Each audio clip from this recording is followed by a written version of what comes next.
Governor Sanwo-Olu pledges to strengthen Lagos workforce at 2025 May Day celebration. President Tinubu and governors reaffirm strong commitment to workers' welfare as NLC demands 65 years retirement from service. On the foreign scene, Ukraine, United States signed natural resources deal after months of intense negotiation. In sport, English Football Association bars transgender women from women's football. Now the details. I am Taiwo Baruwa.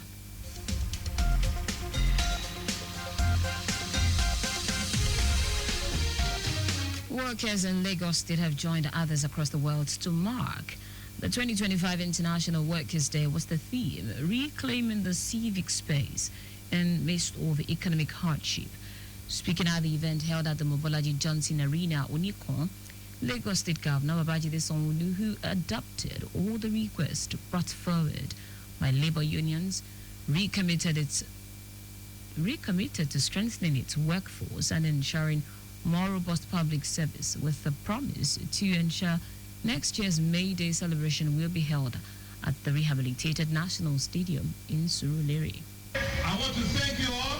We are happy that we have been able to successfully host the 2025 May Day rally here in Lagos. We will continue to lead, and work with you and ensure that the real dividends of democracy that is happening at Abuja, to make sure that it comes to all of our states and Lagos in particular.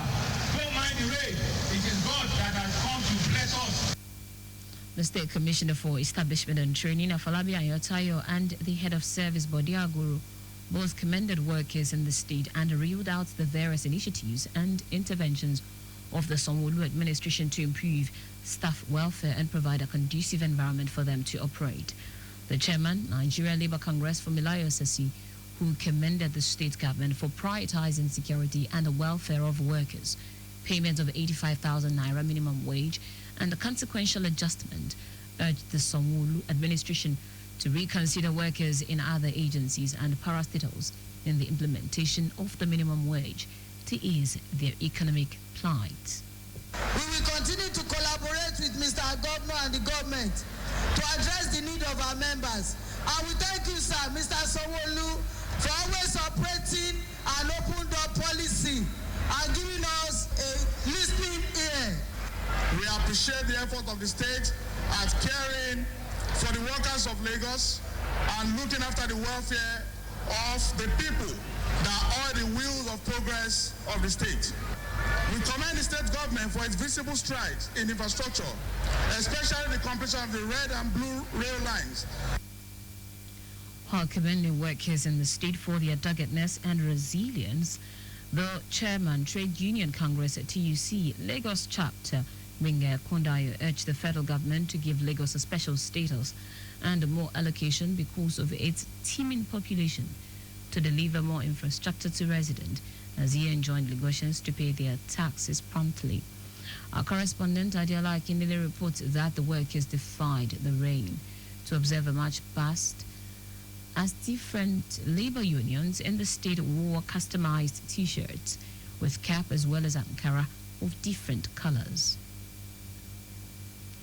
The Lagos State government has announced plans to launch water taxi before the end of this year, as dredging is already underway on key routes to prepare for full-scale operations across the state inland waterways. The managing director of the Lagos State Ferry Services, Lak Ferry, Ladi Balogun, made this known at a news conference tagged Waterways Experience with the media held at the Falomo Jetty on the MV Adamorisha barge. Balogun said the initiative, which is to relieve residents along the Lekki-Ekpe corridor of traffic, is in line with the state Themes Plus agenda, which prioritizes sustainable transportation, infrastructure development, and reduction of carbon emission. All the way from Lekki, Aja, Awuyaya, Ibejuleki, Sangotedo, Victoria Island, Ikoyi, down to Eko Atlantic City. You can actually take a ride on our water taxi without coming on the road.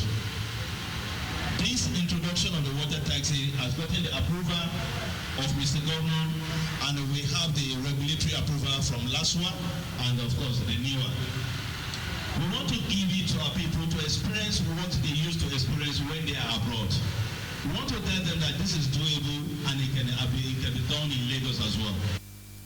While ruling out some of his agency's achievements, the Lag Ferry bus said the state aims to maximize its water resources in line with the mountain pressure on its road infrastructure, while acknowledging that safety concerns remain a major reason why many commuters hesitate to embrace water transportation.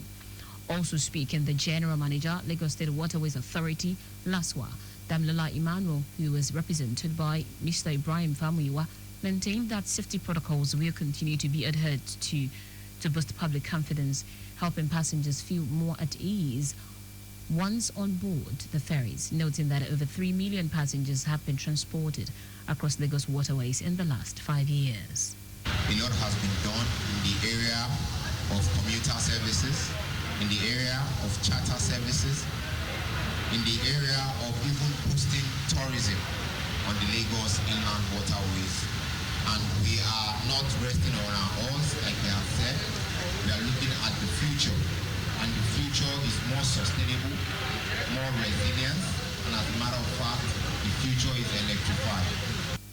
Since the commencement of the Sanwo-Olu administration, the state boat fleet has increased from 4 to almost 30, with 50 jetties built across the state.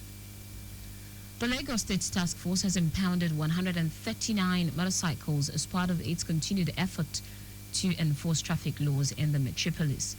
Chairman of the Lagos State Task Force, Adetayo Akirile, said the move would curb activities of recalcitrant motorcycle operators who persist in violating the ban on certain routes, highways, and bridges across the state. Akirile reiterated the state government commitment to ensuring the safety and security of all residents as spelled out in the Themes Plus agenda. He urged Okada operators to adhere strictly to the laws governing their operations and also called on members of the public to cooperate with law enforcement officers by reporting violations and desist from patronizing Okada operators for their safety. The enforcement operations were carried out in Alakija, Yanoiba, Aboliado, Agric Bus Stop, and Ojo Barrack area of the state. Now to the rest of the stories. President Bola Tinubu has promised that his administration will continue to prioritize workers' welfare. In a message to Nigerians commemorating Workers' Day, the president said his administration will work closely with workers to make the country great again. According to the president, workers deserve attention, being the engine of the economy and the secret of the nation's growth. President Tinubu also commended citizens whose contributions have added value to the development of every segment of the country. In the same vein, Kano State Governor Abba Yusuf reiterated his administration's commitment to providing an enabling environment for civil servants. Bayelsa State Governor Odoye Diri, while addressing workers at the Peace Park Yenagua, announced the commencement of the recruitment of 1,000 workers into the civil service, in addition to the engagement of teachers for secondary and technical schools across the state. Delta State Governor Sharif Obu Reveri, who celebrated workers, described them as the backbone of the government wheel of progress. According to him, Workers' Day is not just a celebration but a moment to reflect on a shared journey and renewal of commitment to building a Delta state and Nigeria where every worker is valued, empowered, and rewarded. Meanwhile, the Nigeria Labour Congress NLC has called for the retirement age of all civil servants to be increased to 65 years or 40 years of service, aligning with current provision for teachers, health workers, and judges. NLC President Joe Ajaero made the demand during the 2025 Workers' Day celebration at Eagle Square, Abuja. Ajaero also raised concerns about the shrinking civic space in the country, warning that citizens and workers are increasingly unable to express themselves freely due to heightened security crackdowns on peaceful protests. Ogun State Governor Taiwo Baruwa says that President Bola Tinubu will perform the groundbreaking for the establishment of the biggest cotton and polyester processing factory in the world at the special agro-processing zone located at the Gateway International Airport in Peru, initial area of the state. Speaking while receiving the former Accountant General of the Federation, Oluwatoyin Madeni, and members of the Peru Development Association in his office at Okemoso, Abeokuta, Governor Abiodun said the factory, which is under the Renewed Hope Cotton Resurgence Initiative, will sit on 400 hectares of land, creating employment for about 250,000 people daily. He said that part of the cotton industry, the Nigerian Air Force has also indicated interest in setting a base in the town to secure not only the airport but also to provide adequate security to Peru and the adjoining towns. Explaining the rationale behind the siting of the airport at Peru, Abiodun noted that the town is at the central point of the state, which could be easily accessible from any part of the state, adding that the 100 housing units built by his administration at the airport housing estate will soon be inaugurated. In foreign news now, after months of tense negotiation, Ukraine and the United States have signed a much-anticipated natural resources deal. The White House says the partnership means that the United States is taking an economic stake in securing Ukraine's free, peaceful, and sovereign future. Part of the deal says the U.S. will share profit from future sales of Ukraine's mineral and energy reserves. The Ukrainian advisor says it is part of the wider negotiation process, and many Ukrainians are reassured, but some worry that the U.S. could still turn its back on the country. The initial deal fell apart in February after a heated clash between United States President Donald Trump and Zelensky in the Oval Office. In sport now, England's Football Association has banned transgender women from playing in women's football in England from June 1. It amended its rules on April 11, applying strict eligibility criteria for transgender women to continue playing in women's football at all levels. Following the UK Supreme Court's ruling on April 15 that the legal definition of a woman is based on biological sex, the FA has scrapped that policy and says that only those born biologically female will be permitted to play. The Scottish FA is also set to follow the FA's ruling by banning transgender women from women's football in Scotland. That's it on the news at 6, but just before we go, slow down at road junctions, intersections, and pedestrian crossings. You can follow us and like all our various social media platforms: X as Traffic Radio 961, Facebook Lagos Traffic Radio 96.1 FM, Instagram Lagos Traffic Radio 961. Subscribe and watch our news and programs live on YouTube as Traffic Radio 961. You can also visit our website www.trafficradio961.ng.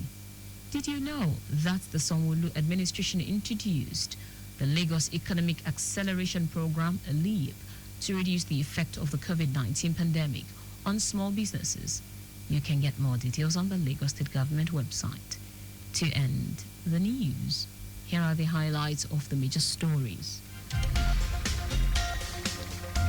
Lagos State Governor Babajide Sanwo-Olu has pledged to strengthen the state workforce and ensure a more robust public service as workers in Lagos State join others across the world to mark the 2025 International Workers' Day, with the theme Reclaiming the Civic Space in the Midst of Economic Hardship.